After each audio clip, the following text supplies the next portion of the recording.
Part 2. Closing Day. A view of the Overlook. Mommy was worried.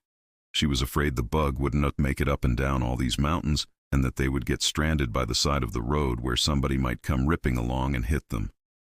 Danny himself was more sanguine. If Daddy thought the bug would make this one last trip, then probably it would.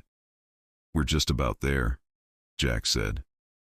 Wendy brushed her hair back from her temples. "Thank God." She was sitting in the right-hand bucket, a Victoria Holt paperback open but face down in her lap. She was wearing her blue dress, the one Danny thought was her prettiest. It had a sailor collar and made her look very young, like a girl just getting ready to graduate from high school. Daddy kept putting his hand high up on her leg and she kept laughing and brushing it off, saying, "Get away. Fly." Danny was impressed with the mountains. One day Daddy had taken them up in the ones near Boulder, the ones they called the Flatirons. But these were much bigger, and on the tallest of them you could see a fine dusting of snow, which Daddy said was often there year-round. And they were actually in the mountains, no goofing around. Sheer rock faces rose all around them, so high you could barely see their tops even by craning your neck out the window. When they left Boulder, the temperature had been in the high 70s. Now, just after noon, the air up here felt crisp and cold like November back in Vermont, and Daddy had the heater going. Not that it worked all that well. They had passed several signs that said Falling Rock Zone. Mommy read each one to him. And although Danny had waited anxiously to see some rock fall, none had. At least not yet. Half an hour ago they had passed another sign that Daddy said was very important. This sign said Entering Sidewinder Pass, and Daddy said that sign was as far as the snowplows went in the winter time. After that the road got too steep. In the winter the road was closed from the little town of Sidewinder, which they had gone through just before they got to that sign, all the way to Buckland, Utah. Now they were passing another sign. "What's that one, Mom?" "That one says slower vehicles use right lane. That means us." "The bug will make it," Danny said. "Please, God," Mommy said and crossed her fingers. Danny looked down at her open-toed sandals and saw that she had crossed her toes as well. He giggled. She smiled back, but he knew that she was still worried. The road wound up and up in a series of slow S-curves, and Jack dropped the bug's stick shift from fourth gear to third, then into second. The bug wheezed and protested, and Wendy's eye fixed on the speedometer needle, which sank from 40 to 30 to 20, where it hovered reluctantly. "The fuel pump," she began timidly. "The fuel pump will go another 3 miles, Jack said shortly. The rock wall fell away on their right, disclosing a slash valley that seemed to go down forever, lined a dark green with rocky mountain pine and spruce. The pines fell away to gray cliffs of rock that dropped for hundreds of feet before smoothing out. She saw a waterfall spilling over one of them, the early afternoon sun sparkling in it like a golden fish snared in a blue net. They were beautiful mountains, but they were hard. She did not think they would forgive many mistakes. An unhappy foreboding rose in her throat. Further west in the Sierra Nevada, the Donner Party had become snowbound and had resorted to cannibalism to stay alive. The mountains did not forgive many mistakes. With a punch of the clutch and a jerk, Jack shifted down to first gear and they labored upward, the bug's engine thumping gamely. "You know," she said, "I don't think we've seen 5 cars since we came through Sidewinder, and one of them was the hotel limousine." Jack nodded. "It goes right to Stapleton Airport in Denver." "There's already some icy patches up beyond the hotel," Watson says, "and they're forecasting more snow for tomorrow up higher. Anybody going through the mountains now wants to be on one of the main roads, just in case. That goddamn Ullman better still be up there." "I guess he will be." "You're sure the larder is fully stocked?" she asked, still thinking of the Donners. "He said so. He wanted Halloran to go over it with you. Halloran's the cook." "Oh," she said faintly, looking at the speedometer. It had dropped from 15 to 10 miles an hour. "There's the top," Jack said, pointing 300 yards ahead. "There's a scenic turnout and you can see the overlook from there. I'm going to pull off the road and give the bug a chance to rest." He craned over his shoulder at Danny, who was sitting on a pile of blankets. What do you think, Doc? We might see some deer or caribou. Sure, Dad. The VW labored up and up. The speedometer dropped to just above the 5-mile-an-hour hash mark and was beginning to hitch when Jack pulled off the road. What is that sign, Mommy? Scenic turnout, she read dutifully, and stepped on the emergency brake and let the VW run in neutral. Come on, he said, and got out. They walked to the guardrail together. That's it, Jack said, and pointed at 11 o'clock. For Wendy, it was discovering truth in a cliché. Her breath was taken away. For a moment she was unable to breathe at all. The view had knocked the wind from her. They were standing near the top of one peak. Across from them, who knew how far? An even taller mountain, reared into the sky. Its jagged tip only a silhouette that was now nimbused by the sun, which was beginning its decline. The whole valley floor was spread out below them, the slopes that they had climbed in the laboring bug, falling away with such dizzying suddenness that she knew to look down there for too long would bring on nausea and eventual vomiting. The imagination seemed to spring to full life in the clear air, beyond the reign of reason, and to look was to helplessly see oneself plunging down and down and down, sky and slopes changing places in slow cartwheels, the scream drifting from your mouth like a lazy balloon as your hair and your dress billowed out. She jerked her gaze away from the drop almost by force and followed Jack's finger. She could see the highway clinging to the side of this cathedral spire, switching back on itself but always tending northwest, still climbing but at a more gentle angle. Further up, seemingly set directly into the slope itself, she saw the grimly clinging pines give way to a wide square of green lawn, and standing in the middle of it, overlooking all this, the hotel. The Overlook. Seeing it, she found breath and voice again. Oh, Jack, it's gorgeous. Yes, it is, he said. Unman says he thinks it's the single most beautiful location in America. I don't care much for him, but I think he might be. Danny, are you all right? She looked around for him, and her sudden fear for him blotted out everything else, stupendous or not. She darted toward him. He was holding onto the guardrail and looking up at the hotel, his face a pasty gray color. His eyes had the blank look of someone on the verge of fainting. She knelt beside him and put steadying hands on his shoulders. Danny, what's... Jack was beside her. You okay, Doc? He gave Danny a brisk little shake and his eyes cleared. I'm okay, Daddy. I'm fine. What was it, Danny? She asked. Were you dizzy, honey? No, I was just thinking. I'm sorry. I didn't mean to scare you. He looked at his parents, kneeling in front of him, and offered them a small, puzzled smile. Maybe it was the sun. The sun got in my eyes. We'll get you up to the hotel and give you a drink of water, Daddy said. Okay. And in the bug, which moved upward more surely on the gentler grade, he kept looking out between them as the road unwound, affording occasional glimpses of the Overlook Hotel, its massive bank of westward-looking windows reflecting back the sun. It was the place he had seen in the midst of the blizzard, the dark and booming place where some hideously familiar figure sought him down long corridors carpeted with jungle. The place Tony had warned him against. It was here. It was here. Whatever Redrum was, it was here. Checking it out. Ullman was waiting for them just inside the wide, old-fashioned front doors. He shook hands with Jack and nodded coolly at Wendy, perhaps noticing the way heads turned when she came through into the lobby, her golden hair spilling across the shoulders of the simple navy dress. The hem of the dress stopped a modest 2 inches above the knee, but you didn't have to see more to know they were good legs. Ullman seemed truly warm toward Danny only, but Wendy had experienced that before. Danny seemed to be a child for people who ordinarily held W.C. Field's sentiments about children. He bent a little from the waist and offered Danny his hand. Danny shook it formally without a smile. My son Danny, Jack said. And my wife Winifred. I'm happy to meet you both, Ullman said. How old are you, Danny? 5, sir. Sir, yet. Ullman smiled and glanced at Jack. He's well-mannered. Of course he is, Jack said. And Mrs. Torrance. He offered the same little bow, and for a bemused instant Wendy thought he would kiss her hand. She half offered it, and he did take it, but only for a moment, clasped in both of his. His hands were small and dry and smooth, and she guessed that he powdered them. The lobby was a bustle of activity. Almost every one of the old-fashioned high-back chairs was taken. Bellboys shuttled in and out with suitcases, and there was a line at the desk, which was dominated by a huge brass cash register. The Bank AmeriCard and MasterCharge decals on it seemed jarringly anachronistic.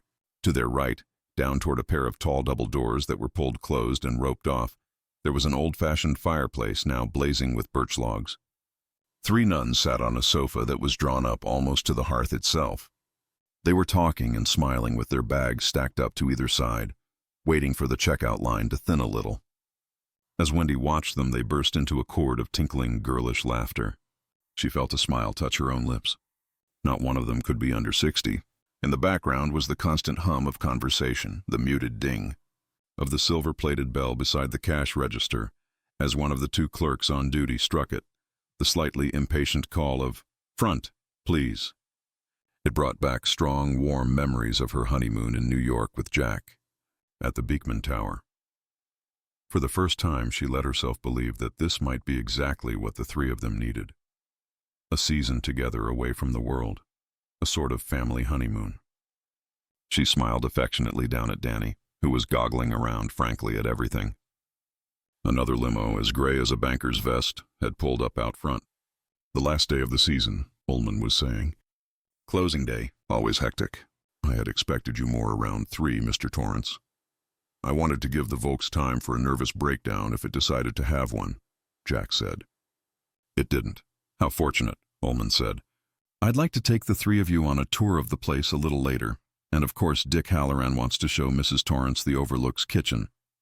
But I'm afraid... One of the clerks came over and almost tugged his forelock. Excuse me, Mr. Unman. Well, what is it? It's Mrs. Brandt, the clerk said uncomfortably. She refuses to pay her bill with anything but her American Express card. I told her we stopped taking American Express at the end of the season last year, but she won't. His eyes shifted to the Torrance family, then back to Ullman. He shrugged. I'll take care of it. Thank you, Mr. Ullman.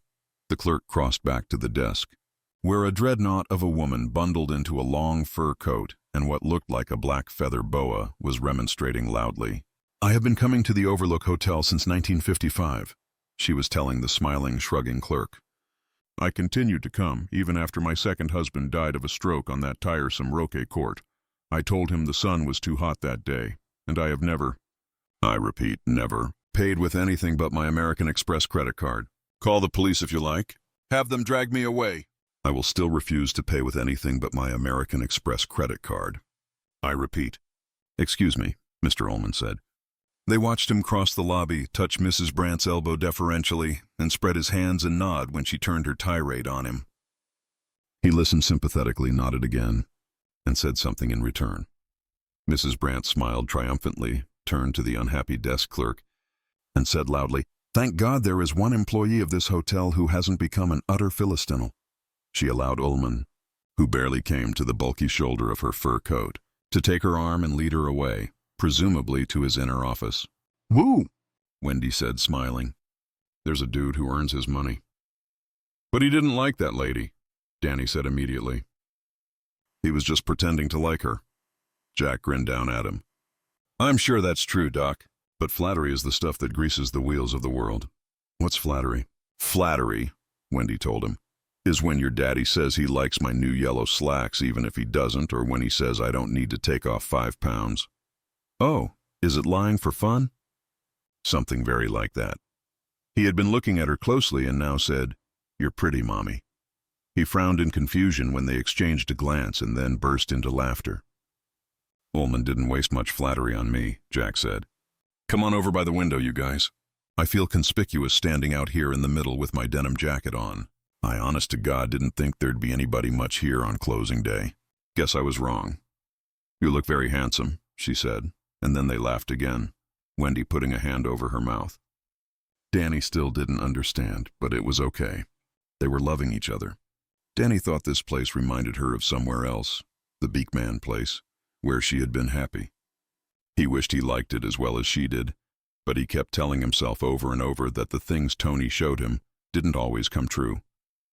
He would be careful. He would watch for something called red rum. but he would not say anything unless he absolutely had to. Because they were happy, they had been laughing, and there were no bad thoughts.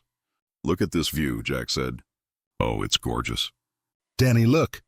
But Danny didn't think it was particularly gorgeous. He didn't like heights. They made him dizzy. Beyond the wide front porch, which ran the length of the hotel, a beautifully manicured lawn, there was a putting green on the right, sloped away to a long rectangular swimming pool. A closed sign stood on a little tripod at one end of the pool. Closed was one sign he could read by himself, along with stop, exit, pizza, and a few others. Beyond the pool, a graveled path wound off through baby pines and spruces and aspens. Here was a small sign he didn't know. Roque. There was an arrow below it. "What's ROQUE, Daddy?" "A game," Daddy said. "It's a little bit like croquet, only you play it on a gravel court that has sides like a big billiard table instead of grass. It's a very old game, Danny. Sometimes they have tournaments here." "Do you play it with a croquet mallet?"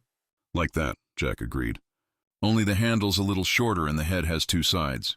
One side is hard rubber and the other side is wood." "Come out, you little shit." "It's pronounced roque," Daddy was saying.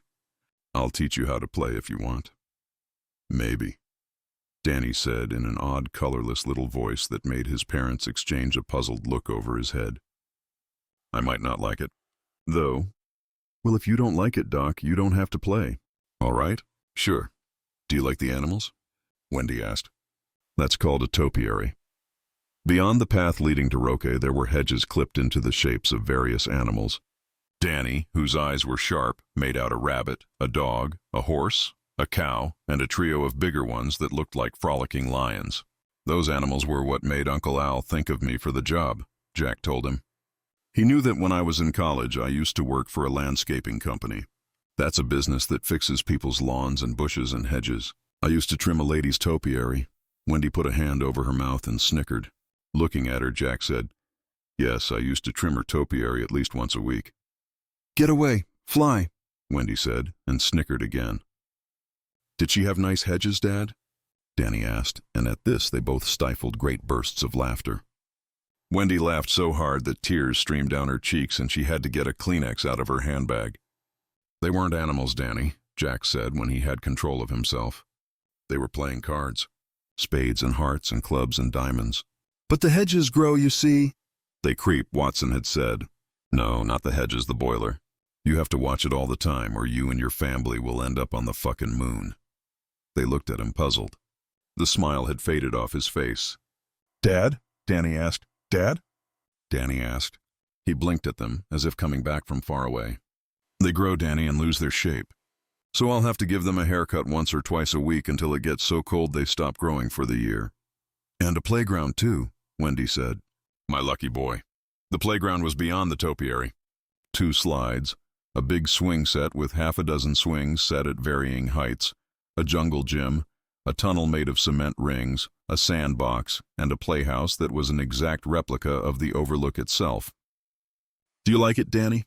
Wendy asked. "I sure do," he said, hoping he sounded more enthused than he felt. "It's neat." Beyond the playground, there was an inconspicuous chain-link security fence. Beyond that, the wide macadamized drive that led up to the hotel, and beyond that, the valley itself, dropping away into the bright blue haze of afternoon. Danny didn't know the word isolation, but if someone had explained it to him, he would have seized on it. Far below, lying in the sun like a long black snake that had decided to snooze for a while, was the road that led back through Sidewinder Pass and eventually to Boulder. The road that would be closed all winter long. He felt a little suffocated at the thought and almost jumped when Daddy dropped his hand on his shoulder. "I'll get you that drink as soon as I can, Doc. They're a little busy right now." "Sure, Dad." Mrs. Brandt came out of the inner office looking vindicated. A few moments later, 2 bellboys, struggling with 8 suitcases between them, followed her as best they could as she strode triumphantly out the door. Danny watched. Through the window as a man in a gray uniform and a hat like a captain in the army brought her long silver car around to the door and got out. He tipped his cap to her and ran around to open the trunk, and in one of those flashes that sometimes came, he got a complete thought from her, one that floated above the confused, low-pitched babble of emotions and colors that he usually got in crowded places. "I'd like to get into his pants." Danny's brow wrinkled as he watched the bellboys put her cases into the trunk. She was looking rather sharply at the man in the gray uniform who was supervising the loading. Why would she want to get that? Man's pants? Was she cold, even with that long fur coat on? And if she was that cold, why hadn't she just put on some pants of her own? His mommy wore pants just about all winter. The man in the gray uniform closed the trunk and walked back to help her into the car. Danny watched closely to see if she would say anything about his pants, but she only smiled and gave him a $1 bill a tip. A moment later, she was guiding the big silver car down the driveway. He thought about asking his mother why Mrs. Brandt might want the carman's pants, and decided against it. Sometimes questions could get you in a whole lot of trouble. It had happened to him before. So instead, he squeezed in between them on the small sofa they were sharing and watched all the people check out at the desk. He was glad his mommy and daddy were happy and loving each other, but he couldn't help being a little worried. He couldn't help it. Halloran. The cook didn't conform to Wendy's image of the typical resort hotel kitchen personage at all. To begin with, such a personage was called a chef. Nothing so mundane as a cook cooking was what she did in her apartment kitchen when she threw all the leftovers into a greased Pyrex casserole dish and added noodles. Further, the culinary wizard of such a place is the Overlook, which advertised in the resort section of the New York Sunday Times, should be small, rotund, and pasty-faced, rather like the Pillsbury Doughboy. He should have a thin pencil, line mustache like a 40s musical comedy star, dark eyes, a French accent, and a detestable personality. Halloran had the dark eyes, and that was all. He was a tall black man with a modest afro that was beginning to powder white. He had a soft southern accent, and he laughed a lot, disclosing teeth too white and too even to be anything but 1950 vintage Sears and Roebuck dentures. Her own father had had a pair, which he called Roebuckers, and from time to time he would push them out at her comically at the supper table. Always, Wendy remembered now, when her mother was out in the kitchen getting something else or on the telephone. Danny had stared up at this black giant in blue serge, and then had smiled when Halloran picked him up easily, set him in the crook of his elbow, and said, "You ain't gonna stay up here all winter." "Yes, I am," Danny said with a shy grin. "No, you're gonna come down to St. Pete's with me and learn to cook and go out on the beach every damn evening watching for crabs. Right?" Danny giggled delightedly and shook his head no. Halloran set him down. "If you're gonna change your mind," Halloran said, bending over him gravely, "you better do it quick. 30 minutes from now and I'm in my car. 2.5 hours after that, I'm sitting at Gate 32, Concourse B, Stapleton International Airport, in the mile-high city of Denver, Colorado. 3 hours after that, I'm renting a car at the Miami airport and on my way to sunny St. Pete's, waiting to get Iota my swim trunks and just laughing up my sleeve at anybody stuck and caught in the snow. Can you dig it, my boy?" "Yes, sir," Danny said, smiling. Halloran turned to Jack and Wendy. "Looks like a fine boy there." "We think he'll do," Jack said, and offered his hand. Halloran took it. "I'm Jack Torrance. My wife, Winifred. Danny, you've met. And a pleasure it was. Ma'am, are you a Winnie or a Freddie?" "I'm a Wendy," she said, smiling. "Okay, that's better than the other two, I think. Right this way. Mr. Unman wants you to have the tour." "The tour you'll get." He shook his head and said under his breath, "And won't I be glad to see the last of him?" Halloran commenced to tour them around the most immense kitchen Wendy had ever seen in her life. It was sparkling clean. Every surface was coaxed to a high gloss. It was more than just big. It was intimidating. She walked at Halloran's side while Jack, wholly out of his element, hung back a little with Danny.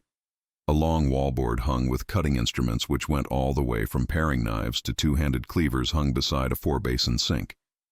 There was a breadboard as big as their Boulder apartment's kitchen table. An amazing array of stainless steel pots and pans hung from floor to ceiling, covering one whole wall. "I think I'll have to leave a trail of breadcrumbs every time I come in," she said. "Don't let it get you down," Halloran said. "It's big, but it's still only a kitchen. Most of this stuff you'll never even have to touch. Keep it clean, that's all I ask. Here's the stove I'd be using if I was you. There are 3 of them in all, but this is the smallest." Smallest, she thought dismally, looking at it. There were 12 burners. 2 regular ovens and a Dutch oven, a heated well on top in which you could simmer sauces or bake beans, a broiler, and a warmer plus a million dials and temperature gauges. "All gas," Halloran said. "You've cooked with gas before, Wendy?" "Yes." I love gas, he said, and turned on one of the burners.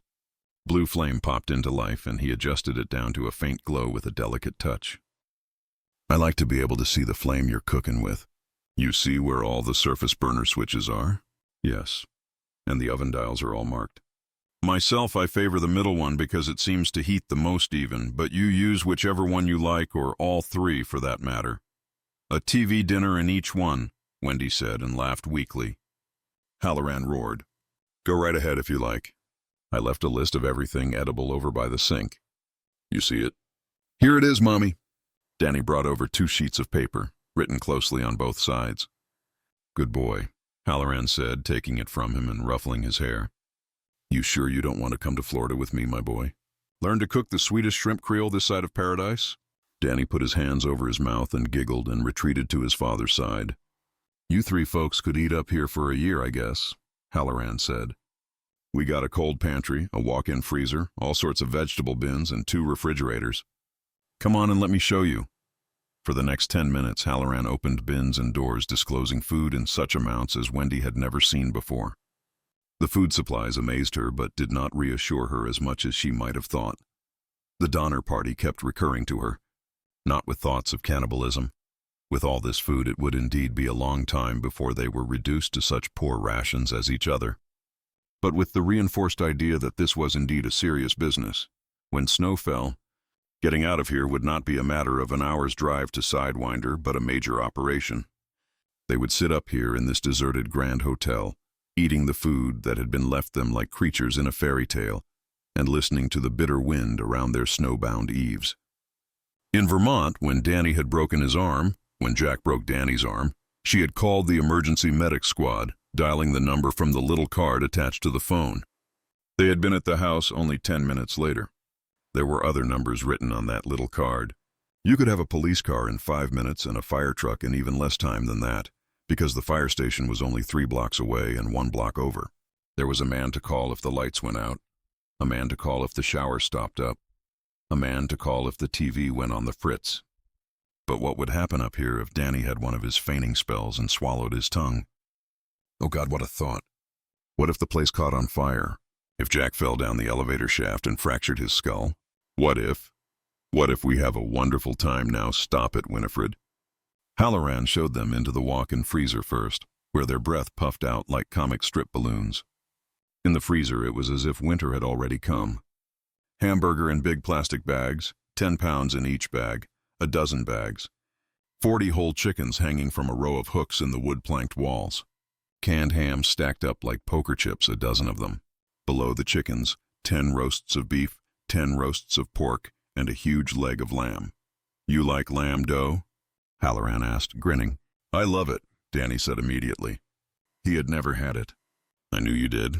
There's nothing like 2 good slices of lamb on a cold night with some mint jelly on the side. You got the mint jelly here too. Lamb eases the belly. It's a non-contentious sort of meat. From behind them, Jack said curiously, How did you know we called him Doe? Halloran turned around. Pardon? Danny. We call him Doe sometimes. Like in the Bugs Bunny cartoons. Looks sort of like a doe, doesn't he? He wrinkled his nose at Danny, smacked his lips, and said, What's up, Doe? Danny giggled, and then Halloran said something. Sure you don't want to go to Florida, Doe?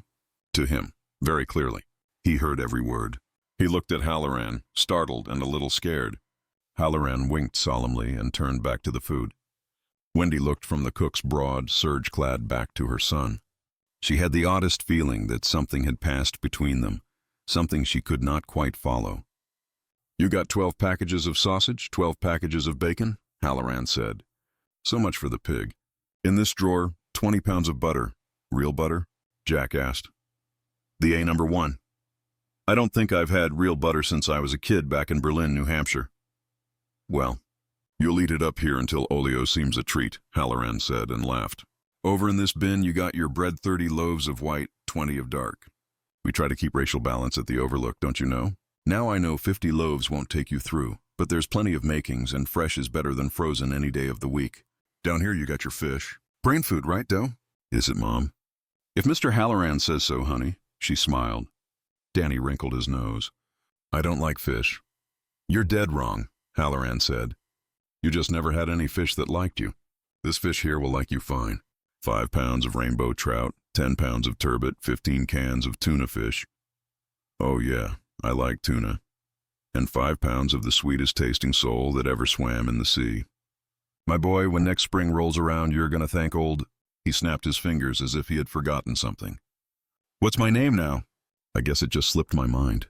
Mr. Halloran, Danny said, grinning. Dick to your friends. That's right. And you being a friend, you make it Dick. As he led them into the far corner, Jack and Wendy exchanged a puzzled glance, both of them trying to remember if Halloran had told them his first name. And this here I put in special, Halloran said. Hope you folks enjoy it. Oh, really, you shouldn't have, Wendy said, touched. It was a 20-pound turkey wrapped in a wide scarlet ribbon with a bow on top. You gotta have your turkey on Thanksgiving, Wendy, Halloran said gravely. I believe there's a capon back here somewhere for Christmas. Doubtless you'll stumble on it. Let's come on out of here now before we all catch the pneumonia. Right, Doc? Right. There were more wonders in the cold pantry. 100 boxes of dried milk. Halloran advised her gravely to buy fresh milk for the boy in Sidewinder, as long as it was feasible. 5 12-pound bags of sugar, a gallon jug of blackstrap molasses, cereals, glass jugs of rice, macaroni, spaghetti, ranked cans of fruit and fruit salad, a bushel of fresh apples that scented the whole room with autumn, dried raisins, prunes, and apricots. You gotta be regular if you want to be happy, Halloran said, and pealed laughter at the cold pantry ceiling, where one old-fashioned light globe hung down on an iron chain, a deep bin filled with potatoes, and smaller caches of tomatoes, onions, turnips, squashes, and cabbages. My word, Wendy said as they came out. But seeing all that fresh food after her $30 a week grocery budget so stunned her that she was unable to say just what her word was.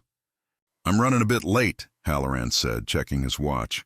So I'll just let you go through the cabinets and the fridges as you get settled in.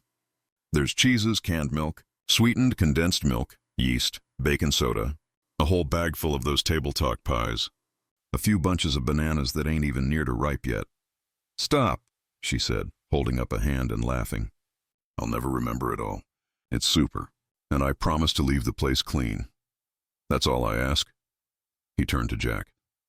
Did Mr. Ullman give you the rundown on the rats in his belfry? Jack grinned. He said there were possibly some in the attic, and Mr. Watson said there might be some more down in the basement. There must be 2 tons of paper down there, but I didn't see any shredded, as if they'd been using it to make nests. That Watson, Halloran said, shaking his head in mock sorrow.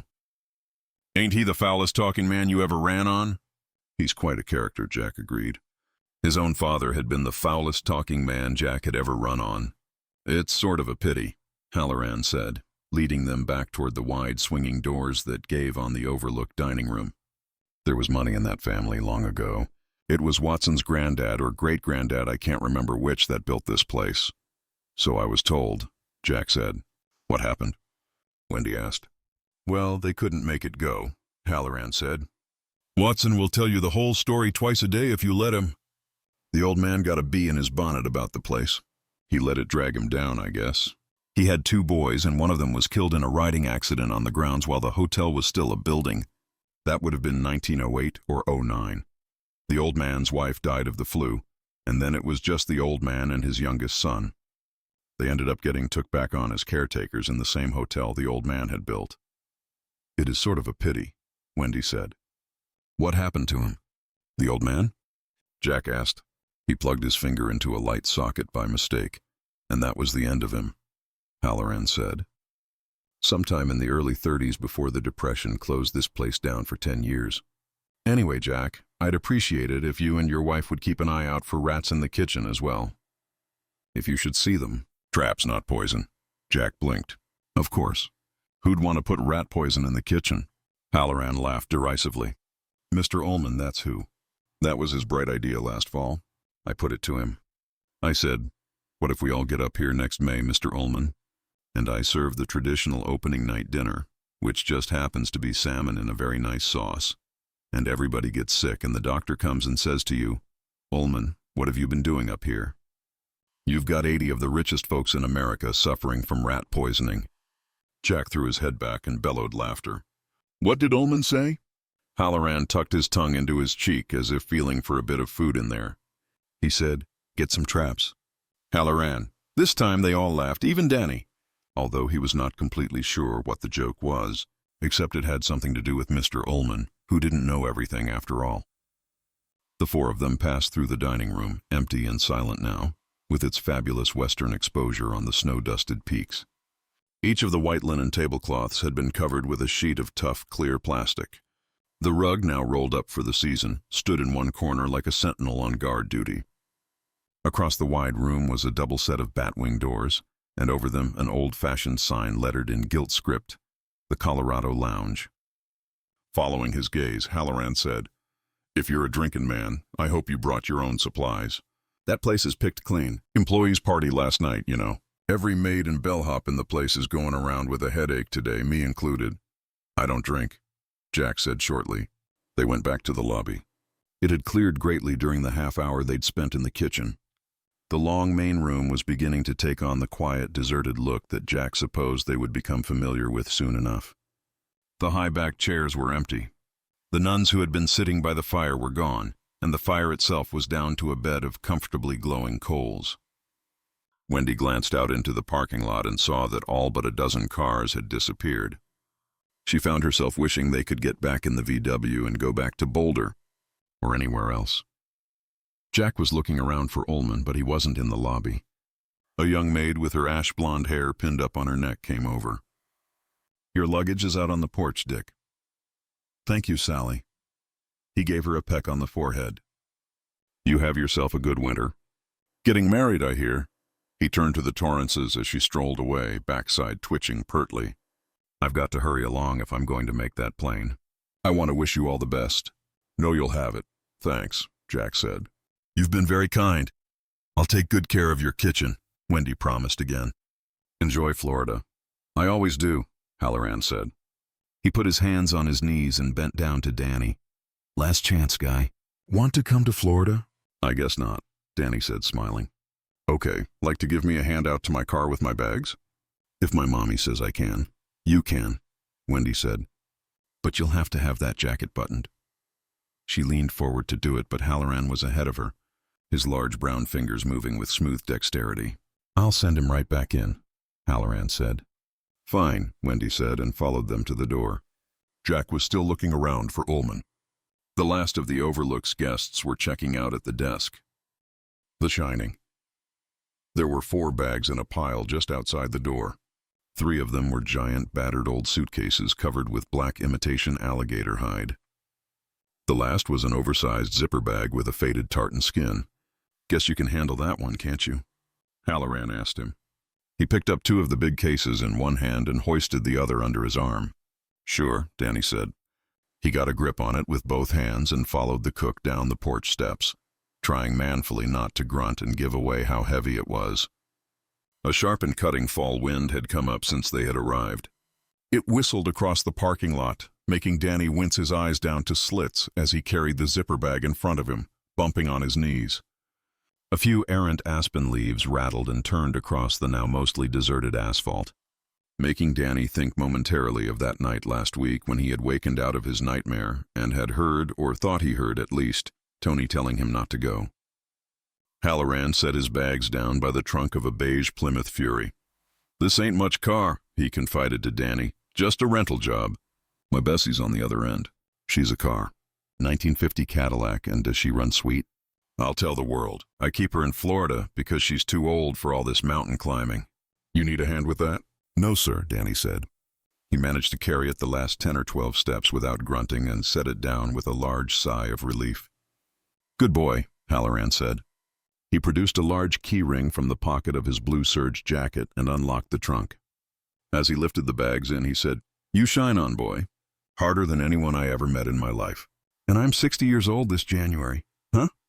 "You got a knack," Halloran said, turning to him. "Me, I've always called it shining. That's what my grandmother called it, too. She had it. We used to sit in the kitchen when I was a boy, no older than you, and have long talks without even opening our mouths." "Really?" Halloran smiled at Danny's open-mouthed, almost hungry expression and said, "Come on up and sit in the car with me for a few minutes." "Want to talk to you." He slammed the trunk. In the lobby of the Overlook, Wendy Torrance saw her son get into the passenger side of Halloran's car as the big black cook slid in behind the wheel. A sharp pang of fear struck her, and she opened her mouth to tell Jack that Halloran had not been lying about taking their son to Florida. There was a kidnapping afoot. But they were only sitting there. She could barely see the small silhouette of her son's head, turned attentively toward Halloran's big one. Even at this distance, that small head had a set to it that she recognized. It was the way her son looked when there was something on the TV that particularly fascinated him. Or when he and his father were playing old maid or idiot cribbage. Jack, who was still looking around for Ullman, hadn't noticed. Wendy kept silent, watching Halloran's car nervously, wondering what they could possibly be talking about that would make Danny cock his head that way. In the car, Halloran was saying, "Get you kinda lonely thinking you were the only one?" Danny, who had been frightened as well as lonely sometimes, nodded. "Am I the only one you ever met?" he asked. Halloran laughed and shook his head. "No, child, no. But you shine the hardest. Are there lots then?" "No," Halloran said, "but you do run across them. A lot of folks, they got a little bit of shine to them. They don't even know it. But they always seem to show up with flowers when their wives are feeling blue with the monthlies. They do good on school tests they don't even study for. They got a good idea how people are feeling as soon as they walk into a room. I come across 50 or 60 like that. But maybe only a dozen. Counting my gram, that knew they was shining." "Wow," Danny said, and thought about it. Then, "Do you know Mrs. Brandt?" "Her?" Halloran asked scornfully. "She don't shine. Just sends her supper back 2-3 times every night." "I know she doesn't," Danny said earnestly. "But do you know the man in the gray uniform that gets the cars?" "Mike? Sure, I know Mike. What about him?" "Mr. Halloran, why would she want his pants?" "What are you talking about, boy?" "Well, when she was watching him, she was thinking she would sure like to get into his pants, and I just wondered why." But he got no further. Halloran had thrown his head back, and rich dark laughter issued from his chest, rolling around in the car like cannon fire. The seat shook with the force of it. Danny smiled, puzzled, and at last the storm subsided by fits and starts. Halloran produced a large silk handkerchief from his breast pocket like a white flag of surrender, and wiped his streaming eyes. "Boy," he said, still snorting a little, "you are going to know everything there is to know about the human condition before you make 10. I don't know if to envy you or not. But Mrs. Brandt, you never mind her," he said. "And don't go asking your mom either. You'd only upset her, dig what I'm saying?" "Yes, sir," Danny said. He dug it perfectly well. He had upset his mother that way in the past. That Mrs. Brandt is just a dirty old woman with an itch. That's all you have to know. He looked at Danny speculatively. "How hard can you hit, Doc?" "Huh? Give me a blast." "Think at me. I want to know if you got as much as I think you do." "What do you want me to think?" "Anything. Just think it hard." "Okay," Danny said. He considered it for a moment, then gathered his concentration and flung it out at Halloran. He had never done anything precisely like this before, and at the last instant some instinctive part of him rose up and blunted. Some of the thought's raw force. He didn't want to hurt. "Mr. Halloran." Still the thought arrowed out of him with a force he never would have believed. It went like a Nolan Ryan fastball with a little extra on it. Gee, I hope I don't hurt him. And the thought was, "Hi, Dick!" Halloran winced and jerked backward on the seat. His teeth came together with a hard click, drawing blood from his lower lip in a thin trickle. His hands flew up involuntarily from his lap to the level of his chest and then settled back again. For a moment his eyelids fluttered limply, with no conscious control, and Danny was frightened. "Mr. Halloran?" "Dick, are you okay?" "I don't know," Halloran said and laughed weakly. "I honest to God don't. My God, boy, you're a pistol." "I'm sorry," Danny said, more alarmed. "Should I get my daddy?" "I'll run and get him." "No, here I come." "I'm okay, Danny. You just sit right there. I feel a little scrambled, that's all." "I didn't go as hard as I could," Danny confessed. "I was scared to at the last minute." "Probably my good luck you did. My brains would be leaking out my ears." He saw the alarm on Danny's face and smiled. "No harm done. What did it feel like to you?" "Like I was Nolan Ryan throwing a fastball," he replied promptly.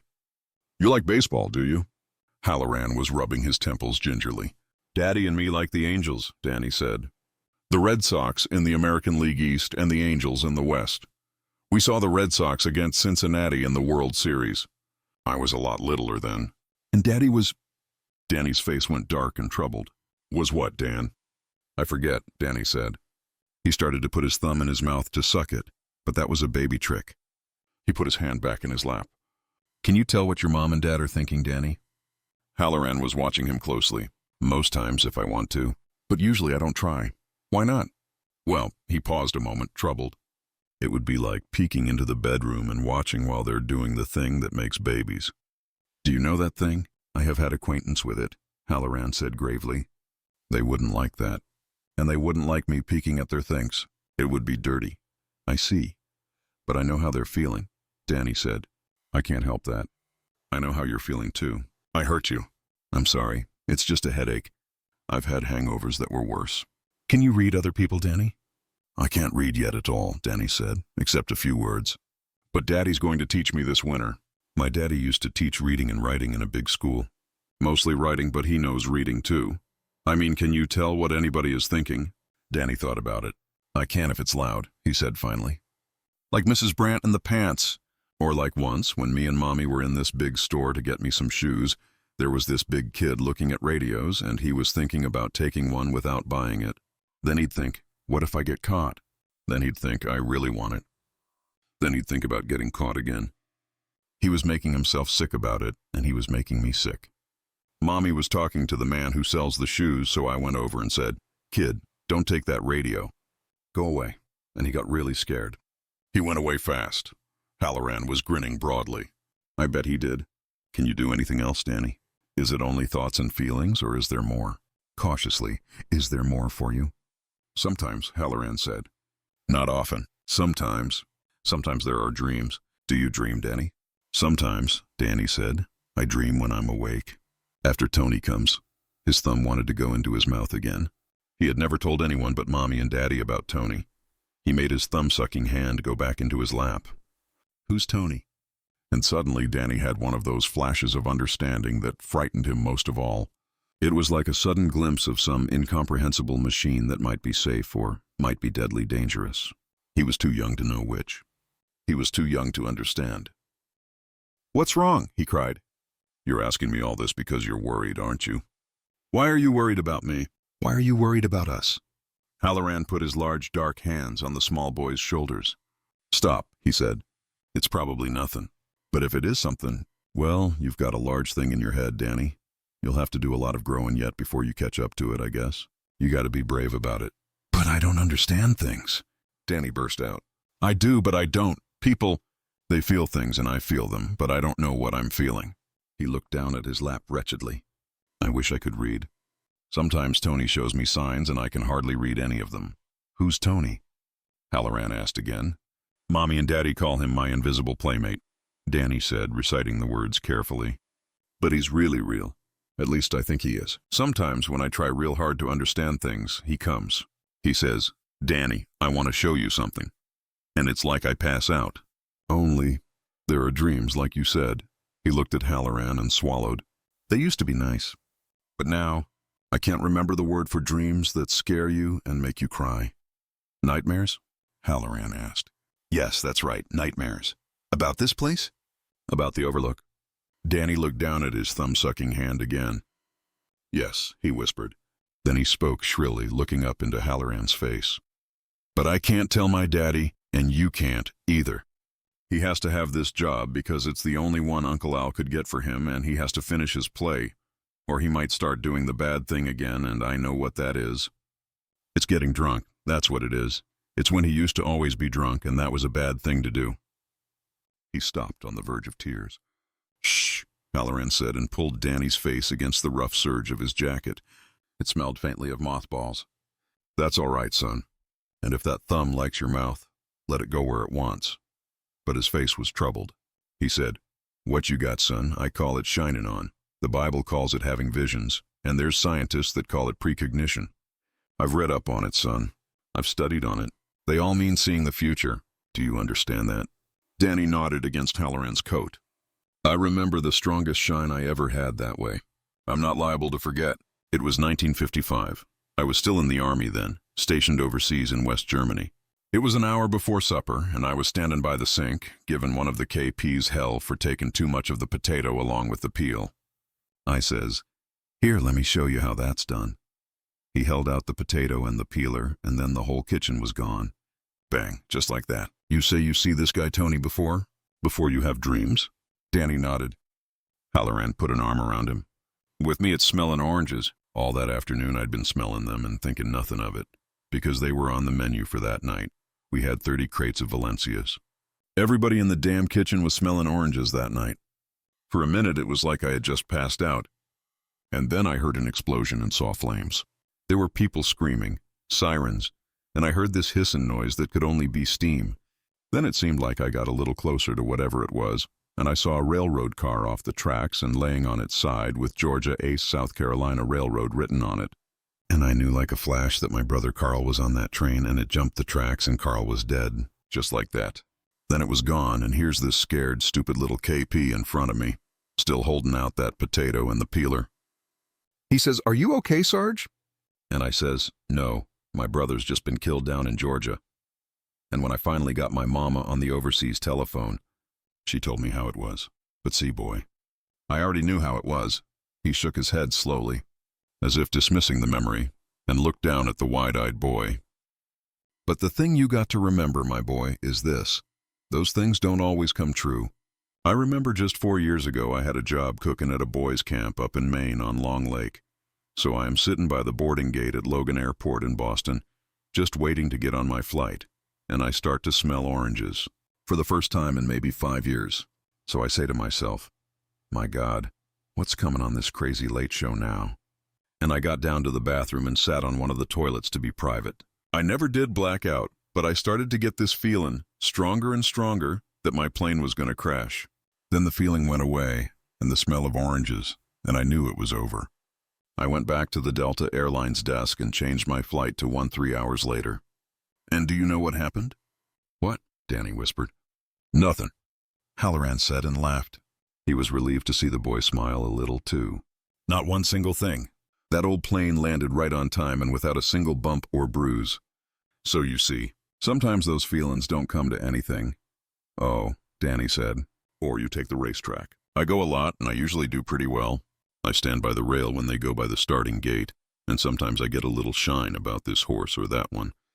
Usually those feelings help me get real well. I always tell myself that someday I'm going to get 3 at once on 3 long shots and make enough on the trifecta to retire early. It ain't happened yet, but there's plenty of times I've come home from the track on Shank's mare, instead of in a taxi cab with my wallet swollen up. Nobody shines on all the time except maybe for God up in heaven. Yes, sir, Danny said, thinking of the time almost a year ago when Tony had showed him a new baby lying in a crib at their house in Stovington. He had been very excited about that and had waited, knowing that it took time, but there had been no new baby.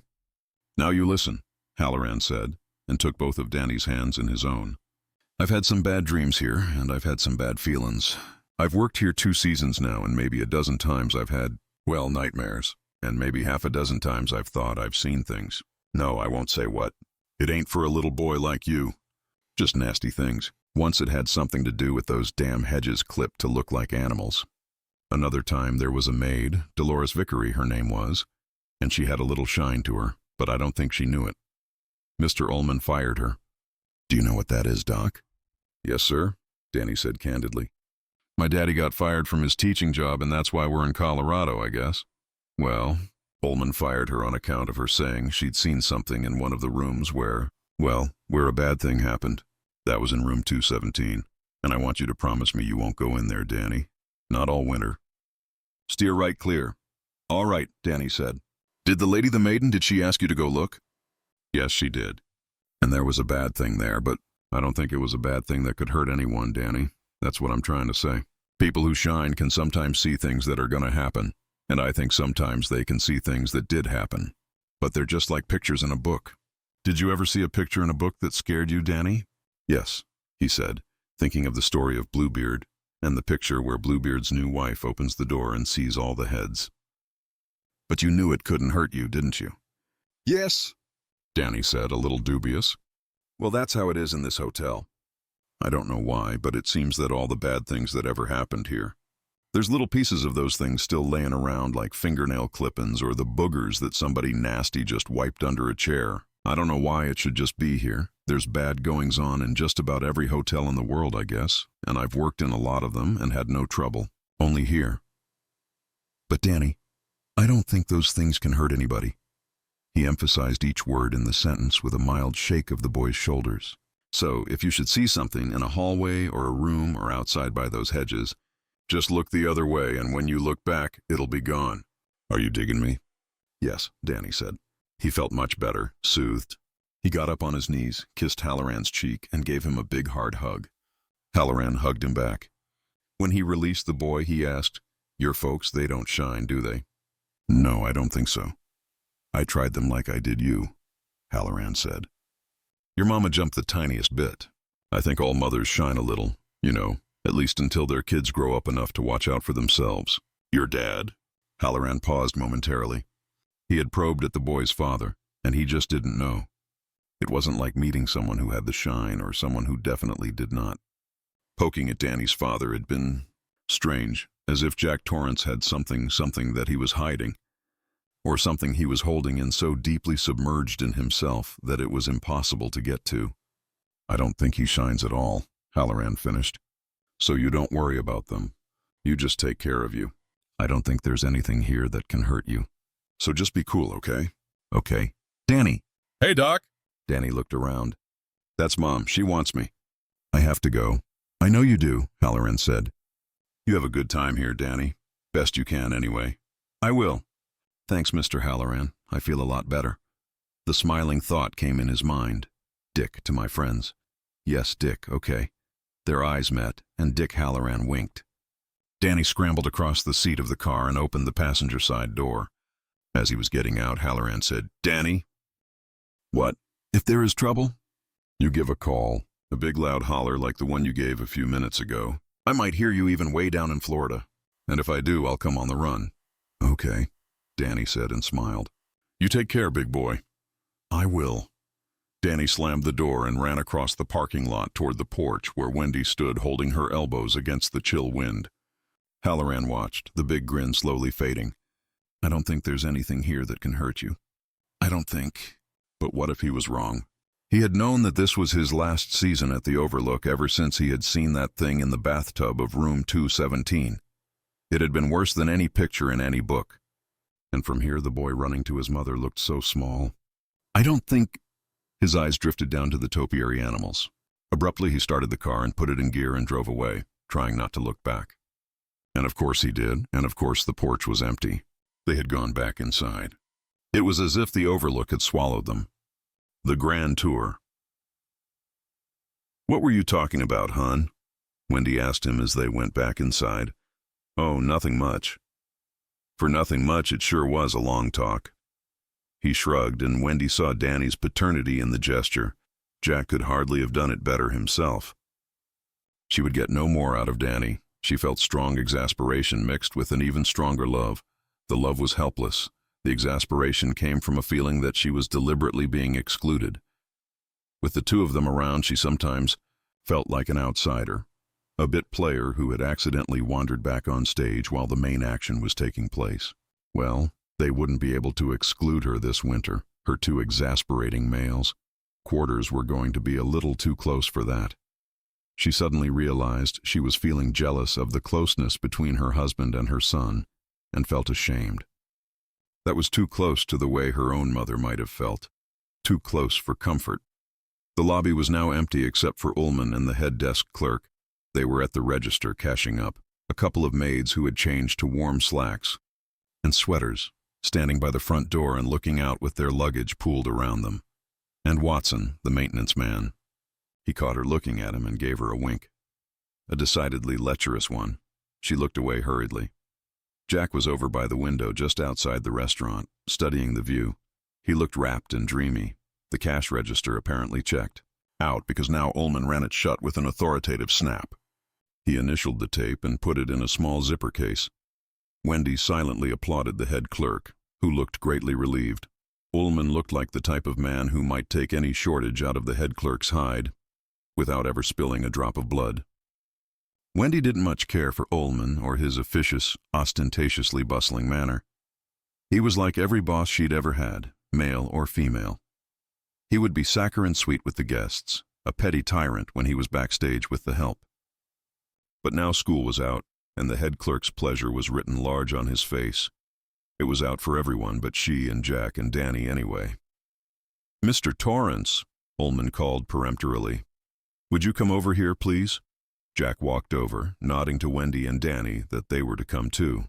The clerk, who had gone into the back, now came out again wearing an overcoat. "Have a pleasant winter, Mr. Ullman." "I doubt it," Ullman said distantly. "May 12th, Braddock. Not a day earlier. Not a day later." "Yes, sir."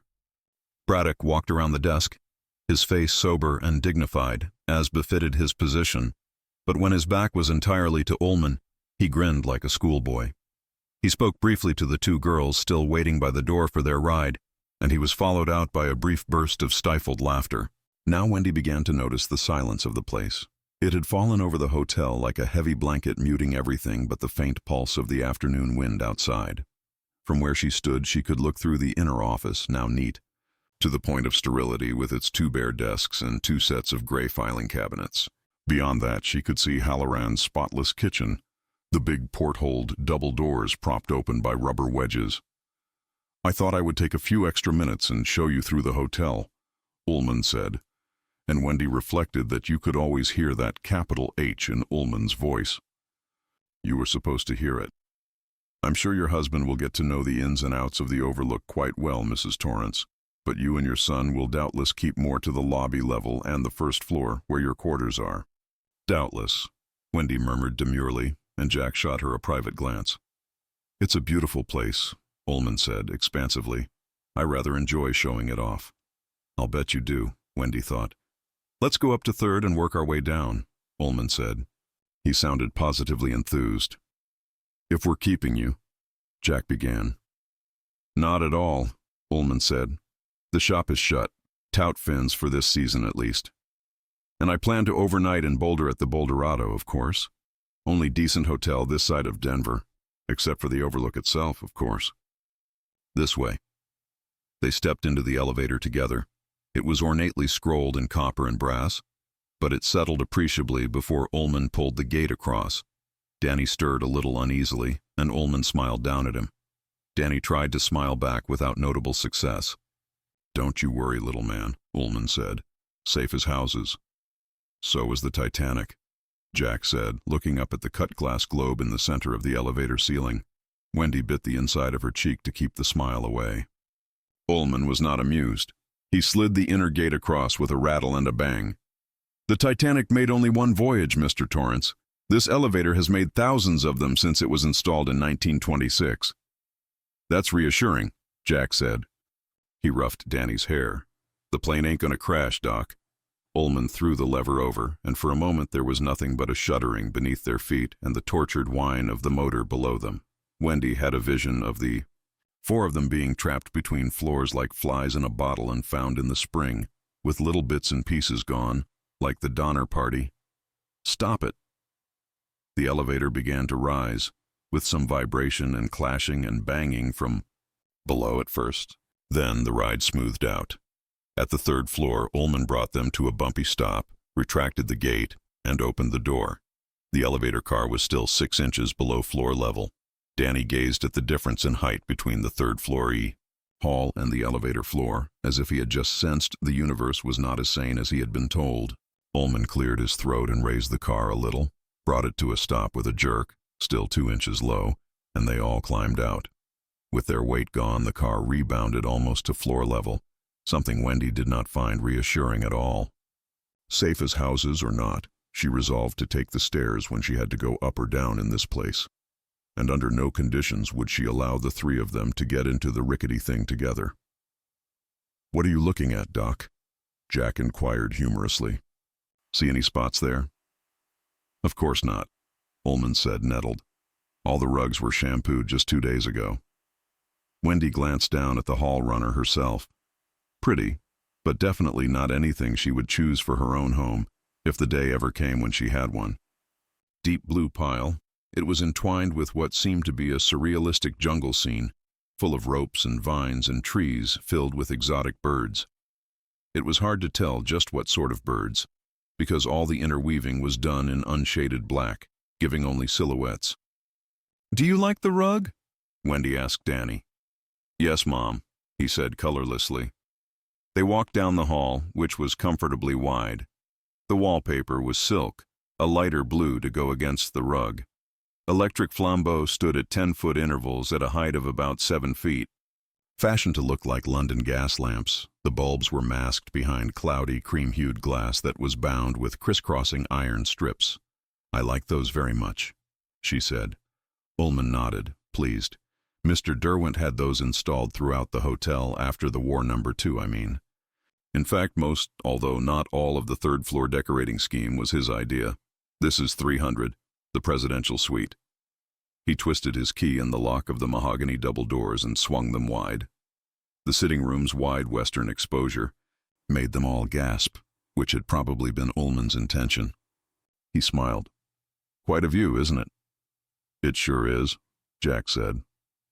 The window ran nearly the length of the sitting room, and beyond it the sun was poised directly between 2 saw-toothed peaks, casting golden light across the rock faces and the sugared snow on the high tips.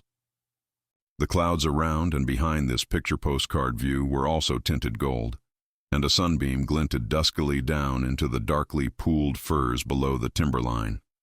Jack and Wendy were so absorbed in the view that they didn't look down at Danny, who was staring not out the window, but at the red and white striped silk wallpaper to the left, where a door opened into an interior bedroom. And his gasp, which had been mingled with theirs, had nothing to do with beauty. Great splashes of dried blood, flecked with tiny bits of grayish-white tissue, clotted the wallpaper. It made Danny feel sick. It was like a crazy picture drawn, in blood, a surrealistic etching of a man's face drawn back in terror and pain, the mouth yawning and half the head pulverized. So if you should see something, just look the other way, and when you look back, it'll be gone. "Are you digging me?" He deliberately looked out the window, being careful to show no expression on his face, and when his mommy's hand closed over his own, he took it, being careful not to squeeze it or give her a signal of any kind. The manager was saying something to his daddy about making sure to shutter that big window so a strong wind wouldn't blow it in. Jack was nodding. Danny looked cautiously back at the wall. The big dried bloodstain was gone. Those little gray-white flecks that had been scattered all through it, they were gone too. Then Ullman was leading them out. Mommy asked him if he thought the mountains were pretty. Danny said he did, although he didn't really care for the mountains, one way or the other. As Ullman was closing the door behind them, Danny looked back over his shoulder. The bloodstain had returned, only now it was fresh. It was running. Ullman, looking directly at it, went on with his running commentary about the famous men who had stayed here. Danny discovered that he had bitten his lip hard enough to make it bleed, and he had never even felt it. As they walked on down the corridor, he fell a little bit behind the others and wiped the blood away with the back of his hand and thought about blood. Did Mr. Halloran see blood, or was it something worse? "I don't think those things can hurt you." There was an iron scream behind his lips, but he would not let it out. His mommy and daddy could not see such things. They never had. He would keep quiet. His mommy and daddy were loving each other, and that was a real thing. The other things were just like pictures in a book. Some pictures were scary, but they couldn't hurt you. They couldn't hurt you. Mr. Ullman showed them some other rooms on the 3rd floor, leading them through corridors that twisted and turned like a maze. They were all sweets up here, Mr. Ullman said, although Danny didn't see any candy. He showed them some rooms where a lady named Marilyn Monroe once stayed when she was married to a man named Arthur Miller. Danny got a vague understanding that Marilyn and Arthur had gotten a divorce not long after they were in the Overlook Hotel. "Mommy?" "What, honey?" "If they were married, why did they have different names?" "You and Daddy have the same names." "Yes, but we're not famous, Danny," Jack said. "Famous women keep their same names even after they get married because their names are their bread and butter." "Bread and butter," Danny said, completely mystified. "What Daddy means is that people used to like to go to the movies and see Marilyn Monroe," Wendy said, "but they might not like to go to see Marilyn Miller." "Why not?" "She'd still be the same lady. Wouldn't everyone know that?" "Yes, but—" She looked at Jack helplessly. "Truman Capote once stayed in this room," Ullman interrupted impatiently. He opened the door. That was in my time.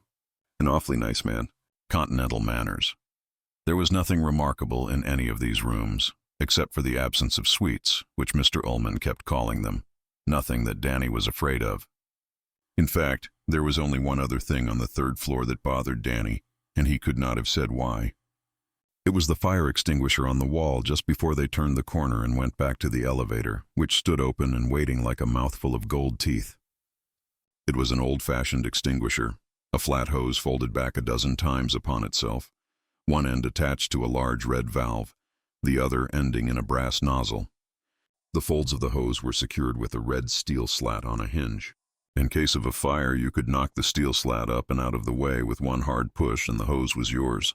Danny could see that much. He was good at seeing how things worked. By the time he was 2.5, he had been unlocking the protective gate his father had installed at the top of the stairs in the Stovington house. He had seen how the lock worked. His daddy said it was a knack. Some people had the knack and some people didn't.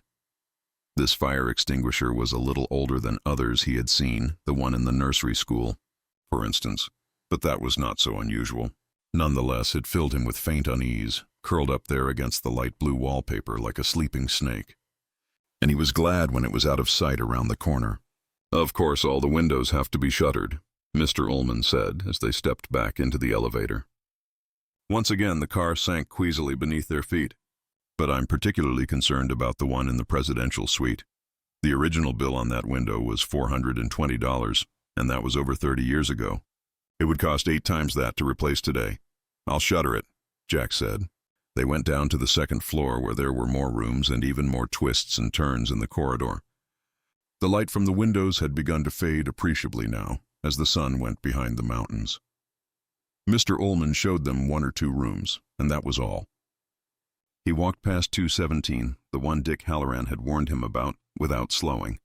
Danny looked at the bland number plate on the door with uneasy fascination. Then, down to the first floor. Mr. Ullman didn't show them into any rooms here until they had almost reached the thickly carpeted staircase that led down into the lobby again. "Here are your quarters," he said. "I think you'll find them adequate." They went in. Danny was braced for whatever might be there. There was nothing. Wendy Torrance felt a strong surge of relief. The presidential suite, with its cold elegance, had made her feel awkward and clumsy. It was all very well to visit some restored historical building with a bedroom plaque that announced Abraham Lincoln or Franklin D. Roosevelt had slept there.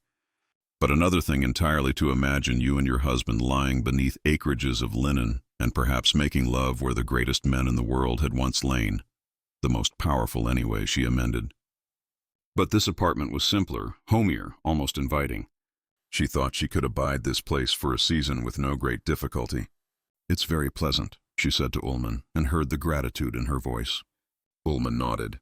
"Simple but adequate. During the season, this suite quarters the cook and his wife, or the cook and his apprentice." "Mr. Halloran lived here?" Danny broke in. Mr. Ullman inclined his head to Danny condescendingly. "Quite so. He and Mr. Nevers." He turned back to Jack and Wendy. "This is the sitting room." There were several chairs that looked comfortable but not expensive, a coffee table that had once been expensive but now had a long chip gone from the side, 2 bookcases, stuffed full of Reader's Digest condensed books and Detective Book Club trilogies from the 40s, Wendy saw with some amusement, and an anonymous hotel TV that looked much less elegant than the buffed wood consoles in the rooms. "No kitchen, of course," Ullman said, "but there is a dumbwaiter. This apartment is directly over the kitchen." He slid aside a square of paneling and disclosed a wide, squarer tray. He gave it a push and it disappeared, trailing rope behind it. "It's a secret passage," Danny said excitedly to his mother, momentarily forgetting all fears in favor of that intoxicating shaft behind the wall. "Just like in Abbott and Costello Meet the Monsters." Mr. Ullman frowned, but Wendy smiled indulgently. Danny ran over to the dumbwaiter and peered down the shaft. "This way, please." He opened the door on the far side of the living room. It gave on the bedroom, which was spacious and airy. There were twin beds. Wendy looked at her husband, smiled, shrugged. "No problem," Jack said. "We'll push them together." Mr. Ullman looked over his shoulder, honestly puzzled. "Beg pardon?" "The beds," Jack said pleasantly. "We can push them together." "Oh, quite." Ullman said, momentarily confused. Then his face cleared and a red flush began to creep up from the collar of his shirt. Whatever you like. He led them back into the sitting room, where a second door opened on a second bedroom, this one equipped with bunk beds. A radiator clanked in one corner, and the rug on the floor was a hideous embroidery of western sage and cactus. Danny had already fallen in love with it, Wendy saw. The walls of this smaller room were paneled in real pine. "Think you can stand it in here, Doc?" Jack asked. "Sure I can. I'm going to sleep in the top bunk, okay? If that's what you want. I like the rug too. Mr. Ullman, why don't you have all the rugs like that?" Mr. Ullman looked for a moment as if he had sunk his teeth into a lemon. Then he smiled and patted Danny's head. "Those are your quarters," he said, "except for the bath, which opens off the main bedroom. It's not a huge apartment, but of course you'll have the rest of the hotel to spread out in. The lobby fireplace is in good working order, or so Watson tells me, and you must feel free to eat in the dining room if the spirit moves you to do so." He spoke in the tone of a man conferring a great favor. "All right," Jack said. "Shall we go down?" Mr. Ullman asked. "Fine," Wendy said. They went downstairs in the elevator, and now the lobby was wholly deserted except for Watson, who was leaning against the main doors in a rawhide jacket, a toothpick between his lips. "I would have thought you'd be miles from here by now," Mr. Ullman said, his voice slightly chill. "Just stuck around to remind Mr. Torrance here about the boiler," Watson said, straightening up. "Keep your good-weather eye on her, fella, and she'll be fine. Knock the press down a couple of times a day. She creeps." "She creeps," Danny thought, and the words echoed down a long and silent corridor in his mind, a corridor lined with mirrors where people seldom looked. "I will," his daddy said. "You'll be fine," Watson said, and offered Jack his hand. Jack shook it. Watson turned to Wendy and inclined his head. "Ma'am," he said. "I'm pleased," Wendy said, and thought it would sound absurd. It didn't. She had come out here from New England, where she had spent her life, and it seemed to her that in a few short sentences this man Watson, with his fluffy fringe of hair, had epitomized what the West was supposed to be all about. And never mind the lecherous wink earlier. "Young Master Torrance," Watson said gravely, and put out his hand. Danny, who had known all about handshaking for almost a year now, put his own hand out gingerly and felt it swallowed up. "You take good care of him, Dan." "Yes, sir." Watson let go of Danny's hand and straightened up fully. He looked at Ullman. "Until next year, I guess," he said, and held his hand out. Ullman touched it bloodlessly. His pinky ring caught the lobby's electric lights in a baleful sort of wink. "May 12th, Watson," he said. "Not a day earlier or later." "Yes, sir," Watson said, and Jack could almost read the codicil in Watson's mind. "You fucking little faggot. Have a good winter, Mr. Ullman." "Oh, I doubt it," Ullman said remotely. Watson opened one of the two big main doors.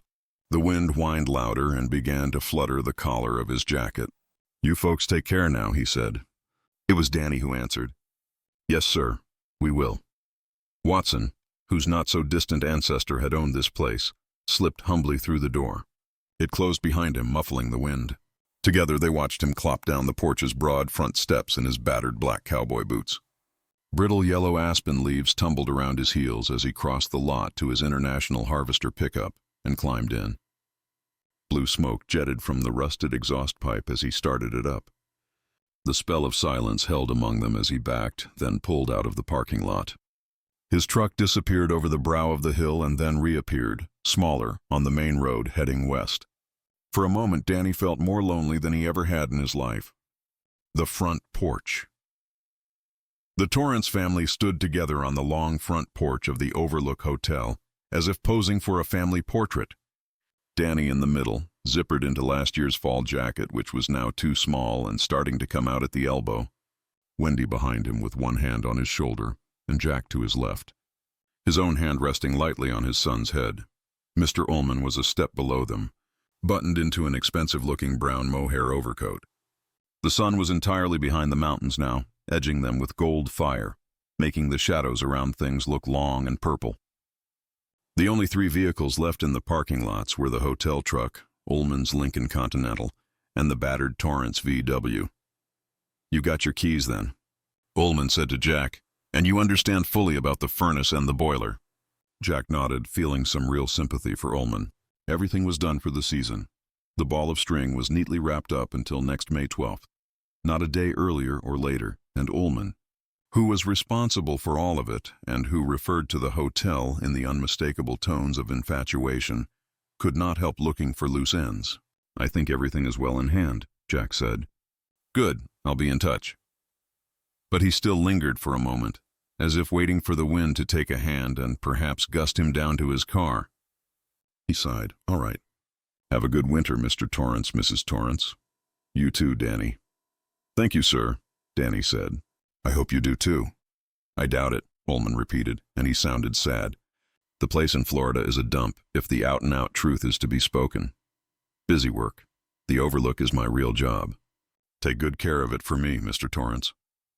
"I think it will be here when you get back next spring," Jack said, and a thought flashed through Danny's mind. "But will we?" And was gone. Of course. Of course it will." Ullman looked out toward the playground where the hedge animals were clattering in the wind. Then he nodded once more in a businesslike way. "Goodbye, then." He walked quickly and prissily across to his car, a ridiculously big one for such a little man, and tucked himself into it. The Lincoln's motor purred into life and the taillights flashed as he pulled out of his parking stall. As the car moved away, Jack could read the small sign at the head of the stall, "Reserved for Mr. Ullman, MGR." "Right," Jack said softly. They watched until the car was out of sight, headed down the eastern slope. When it was gone, the three of them looked at each other for a silent, almost frightened moment. They were alone. Aspen leaves whirled and skittered in aimless packs across the lawn that was now neatly mowed and tended for no guest's eyes. There was no one to see the autumn leaves steal across the grass but the three of them. It gave Jack a curious shrinking feeling, as if his life force had dwindled to a mere spark, while the hotel and the grounds had suddenly doubled in size and become sinister, dwarfing them with sullen, inanimate power. Then Wendy said, "Look at you, Doc. Your nose is running like a fire hose. Let's get inside." And they did, closing the door firmly behind them against the restless whine of the wind.